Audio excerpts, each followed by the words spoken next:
Dans Lady vous écoute aujourd'hui, nous parlons de la protection maternelle et infantile avec deux invités qui connaissent très bien le sujet. Merci de les recevoir avec nous. Nous commençons par vous, madame. Vous êtes Émilie Djiminiga. Bonjour. Bonjour, madame. Vous êtes la présidente de l'association d'Amadi, mais vous êtes aussi directrice de PMI.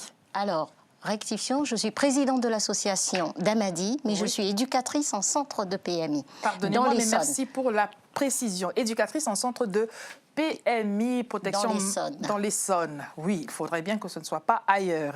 C'est donc la PMI, protection maternelle et infantile. Bonjour à vous, docteur Jean-Théophile Monsouzi. Bonjour. Vous êtes le coordonnateur de l'association Médecins d'Afrique. Oui, Médecins d'Afrique, oui. C'est une association qui est née au Congo-Brazzaville, qui est aujourd'hui présente dans 13 pays en Afrique. Et nous travaillons à mobiliser le réseau des experts africains pour apporter notre contribution à la résolution des problèmes de santé en Afrique. Très bien. Ensemble, donc, nous allons revenir sur le sujet qui est celui de la protection maternelle et infantile. Madame, mesdames, vous connaissez très bien. Lorsque vous avez un bébé, il faut aller à la PMI. Pourquoi, comment? Déjà, on va vous donner la parole sur votre rôle. Vous avez dit éducateur. Éducatrice de jeunes enfants. Alors, qu'est-ce que vous faites exactement dans votre quotidien, madame? Alors, dans mon quotidien, quand les familles viennent en centre de PMI, je les accueille en salle d'attente. Et pendant leur temps d'attente, je propose des activités ludiques aux enfants. Et tout en faisant ces activités ludiques, je suis sur un terrain d'observation. Observation de la relation que les enfants ont entre eux, les enfants et les parents et les autres adultes. C'est Big Brother, là, dites donc, madame. Je peux vous dire, c'est pas cadeau. Est-ce que c'est très sain tout ça? Parce qu'on peut avoir un avis de professionnel, mais un avis quelque part qui puisse rester erroné, parce que la relation de la mère à l'enfant parfois est fonction des pratiques culturelles. Et là où il n'y a pas nécessairement de maltraitance, vous me voyez venir avec mes grands sabots, on pourrait déjà soupçonner cela. D'où ma place très importante dans l'équipe de PMI, parce que c'est une équipe pluridisciplinaire. Oui. Donc on a dans cette équipe des puéricultrices qui ont un autre regard, on a le médecin qui a un autre regard, on a l'auxiliaire de puéricultrice et l'éducatrice vient aussi regarde à travers d'autres lunettes. Et le fait que je sois africaine et que je sois sur un centre justement dans une zone à Grigny, donc je précise, donc on accueille souvent des populations issues de l'immigration. Donc mon regard vient compléter le regard de l'équipe pour ne pas focaliser sur ce qui pourrait paraître comme une maltraitance qui ne l'est pas forcément dans un autre contexte socioculturel. On a eu chaud. Je ne sais pas si vous allez continuer à avoir envie d'aller à la PMI, mais docteur, il faut aller à la PMI. Pourquoi? Aujourd'hui, on sait que quand la personne est malade ou l'enfant est malade, il y a des structures pour cela. Ça, c'est tout à fait normal, c'est l'hôpital, les centres de santé, etc. Mais ces centres PMI sont des espaces extraordinaires pour donner à la mère, pas seulement à la mère, aussi aux parents, hein, papa et maman, les possibilités d'assurer ce continuum de soins. Et c'est là où les soignants donnent aux parents les matériaux, les outils pour pouvoir justement mieux s'occuper de leur enfant, et c'est très important pour leur santé. Alors, avant de continuer cette discussion, je voudrais vous laisser commenter les images que l'on voit en fond d'écran. C'est la construction d'un centre. C'est où et c'est pourquoi? Alors, le centre qui est en construction est le centre de PMI de Yokélé, qui se trouve au Togo. Je suis originaire du Togo. Et après une trentaine d'années en France et depuis 20 ans que je travaille en PMI, j'ai repéré que finalement la prévention était quelque chose de formidable pour accompagner les familles. Ne dit-on pas simplement qu'il vaut mieux prévenir que guérir? Donc je me suis dit qu'un tel centre dans un village pourrait être au bénéfice des familles de ce village. Donc ce centre est en train de se construire. Là, nous sommes, l'image qui est passée tout à l'heure, voilà. Avant le démarrage du centre, nous avons pensé que l'eau était le premier pas vers l'hygiène. On ne peut pas parler de l'hygiène. Vous êtes à la source même de la vie. Merci Lydie. Alors, docteur, je vous laisse rebondir sur la nécessité de création de centres de PMI ça et là. Et puis ensuite, nous parlerons donc de l'association Médecins d'Afrique. Bien sûr. Alors donc, quand Madame Émilie est venue nous voir, elle avait un projet très important. Pourquoi? Parce que je l'ai dit tout à l'heure, il faut assurer le continuum des soins. il faut travailler à la diffusion des bonnes pratiques sanitaires et nutritionnelles dans nos pays, parce que surtout quand il y a peu de moyens, le paquet doit être mis dans la prévention. Et donc son projet était extrêmement intéressant. Bien sûr, elle a été envoyée par le Conseil général de l'Essonne. Nous, notre rôle en tant que médecin d'Afrique, c'était de lui apporter tout ce qu'on peut appeler l'assistance technique dans la reformulation du projet, pour voir quels sont les outils de gestion de ce centre de PMI, et puis en même temps aussi, voir comment on peut le pérenniser. Donc c'est un partenariat extraordinaire que nous avons créé avec l'association Damadi pour l'appuyer justement dans la mise en œuvre de ce projet. En tout cas, je pense qu'elle l'a dit ou elle le dira plus tard, ce qui est important, c'est aussi semer l'expérience. Si cette expérience marche très bien à Palimé, il n'est pas impossible qu'on puisse les semer ailleurs parce qu'en tout cas, nous le disons, aujourd'hui, il y a très peu de soignants dans nos régions, dans nos villages, etc. Trouver un espace où la mère, le père, pour l'intérêt de leurs enfants, puissent trouver des professionnels qui les accompagnent dans la prise en main de leur santé, je crois que c'est vraiment très important.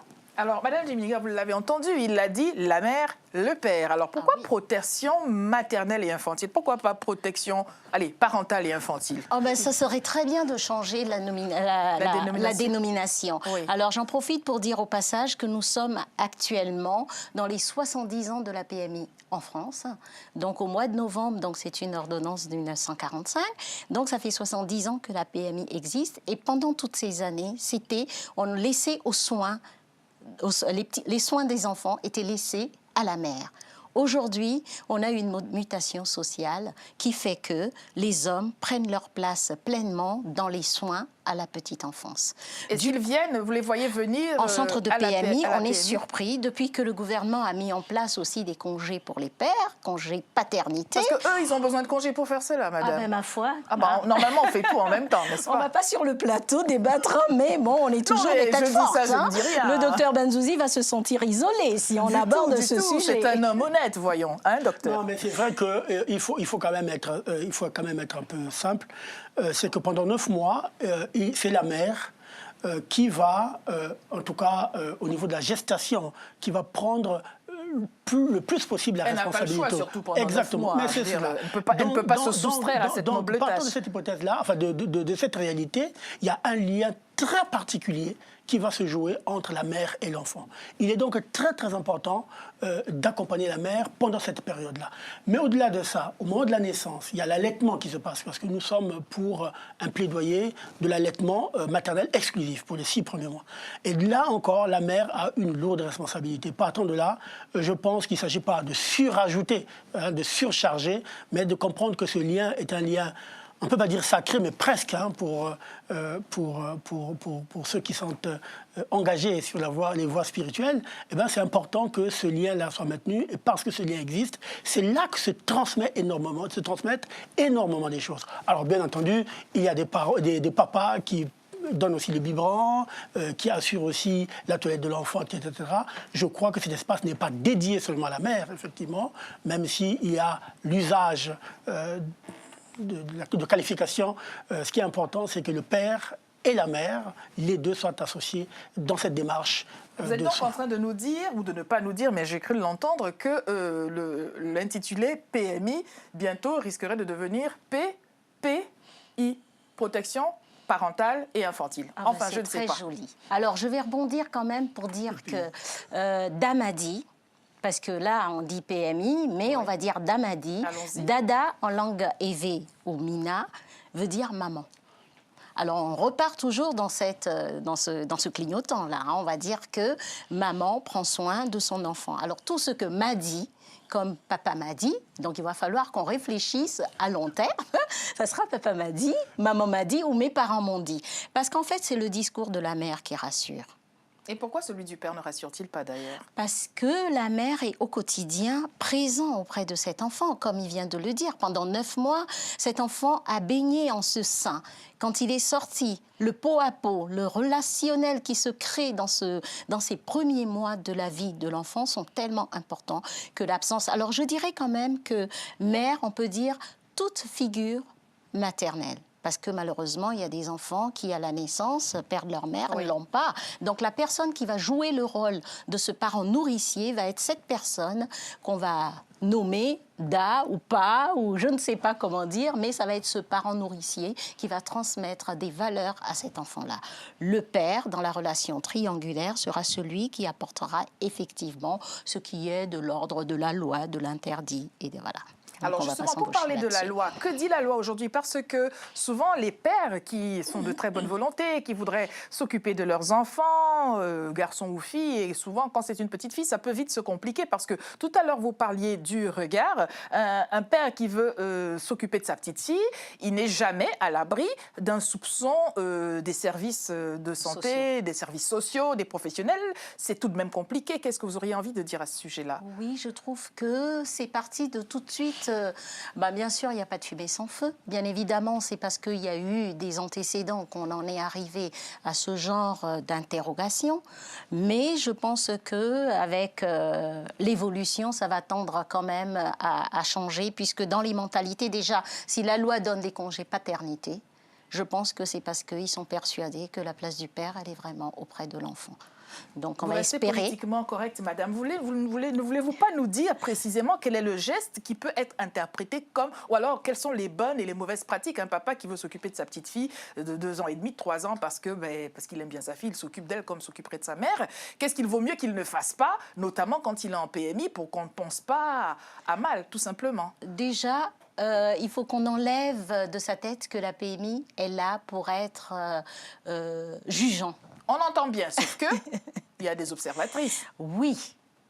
Alors là, vous me posez une colle, je ne saurais pas vous dire, parce que moi, en tant que femme, quand je vois un papa s'occuper de son enfant en PMI, je suis contente et je ne vois pas, je n'ai pas cette lunette. N'y a-t-il pas un clignotant qui dit affaire à suivre, il faut quand même qu'on veille au grain? Quand il la change un peu toutes les secondes, peut-être on peut se poser des questions.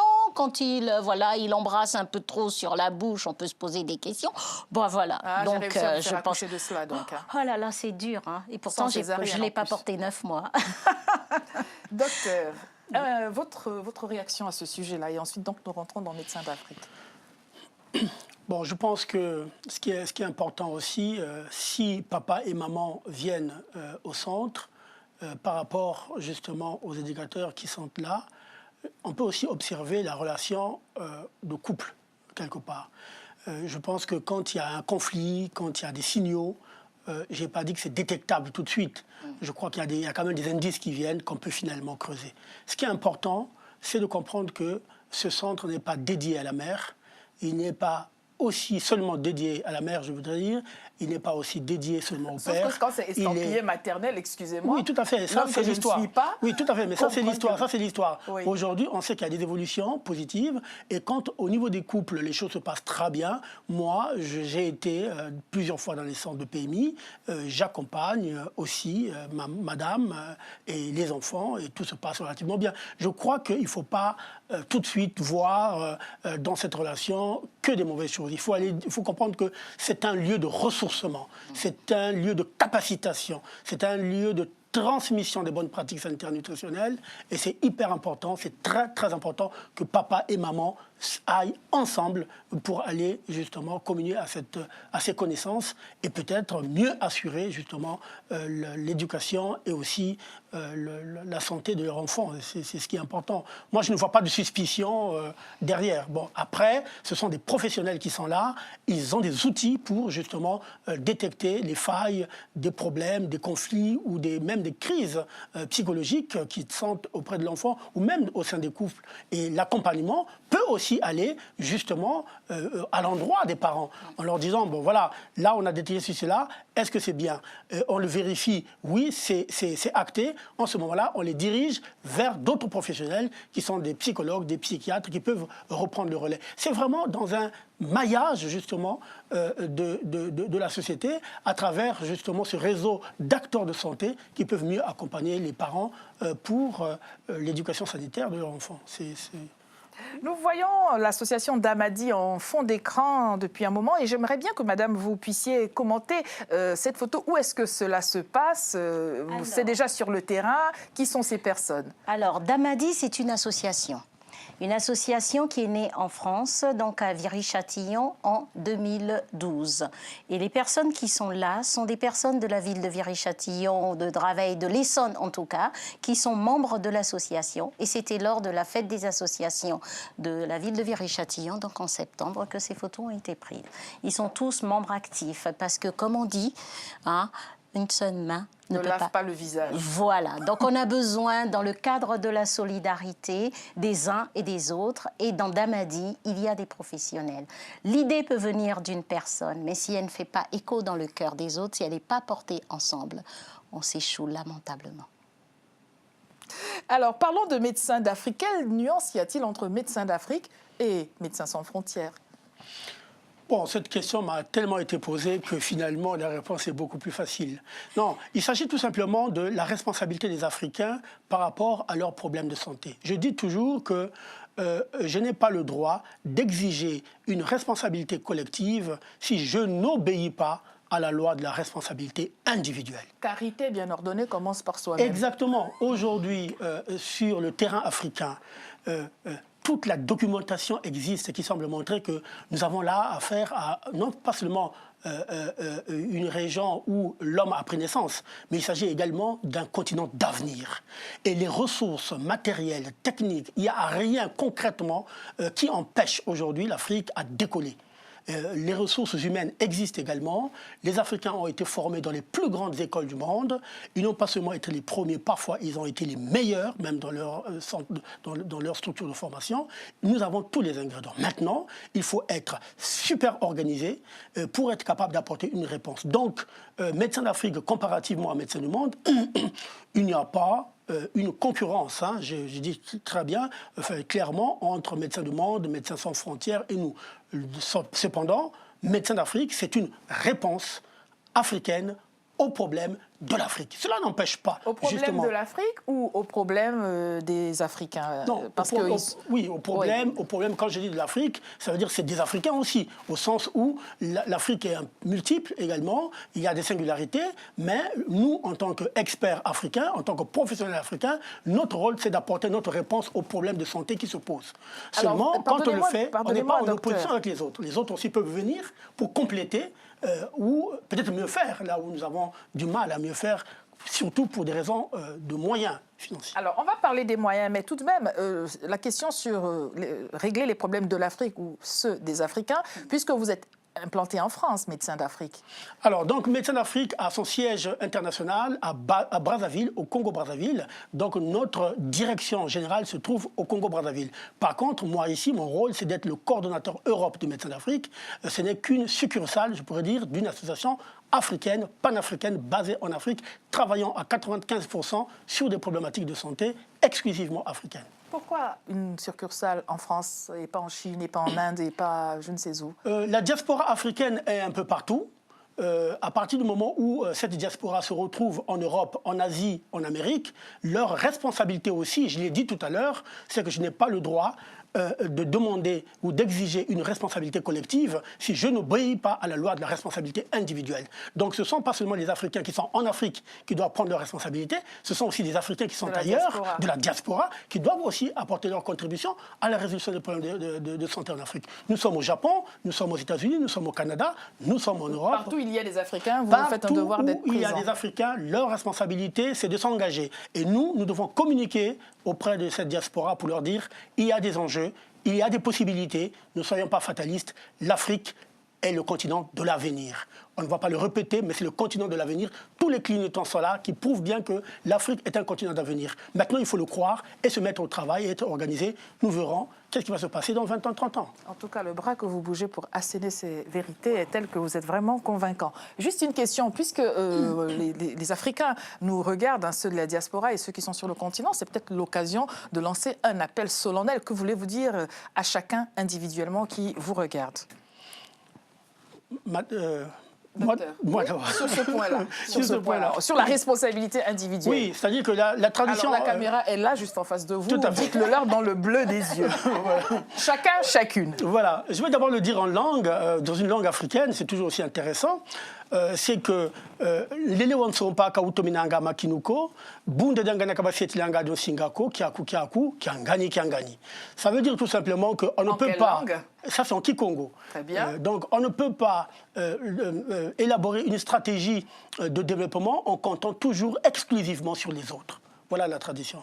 Donc, à partir du moment où nous savons que l'humanité est une, est indivisible, nous serons toujours en relation avec les autres. Par contre, il ne faut pas oublier ou négliger cette vérité, c'est que commence d'abord par résoudre tes problèmes avant que les autres ne viennent résoudre tes problèmes. Avant d'appeler au secours. Alors, parlons des moyens tout de même. On a entendu, monsieur est très convaincant, sauf que ceux qui sont de son avis n'ont pas nécessairement les moyens de le faire. Hein. Tout à l'heure, vous disiez, une seule main ne lave pas. Quelqu'un disait en régie, ne se lave pas toute seule. Moi, je disais, ne lave pas le visage. On peut, avec une main, laver le visage, mais on ne sera pas aussi propre que si on avait mis les deux mains. Alors, parlons des moyens. Vous êtes donc très riche, madame. Oh, ben, j'aurais bien aimé, mais la richesse, elle est du cœur. Alors après, il faut se dire... Vous allez voir votre banquier avec cela, voilà tout ce que j'ai dans le cœur. C'est mon et cœur. Il vous donne et un je crédit. pense que c'est avec le cœur que l'on parle. Non, parlons sérieusement.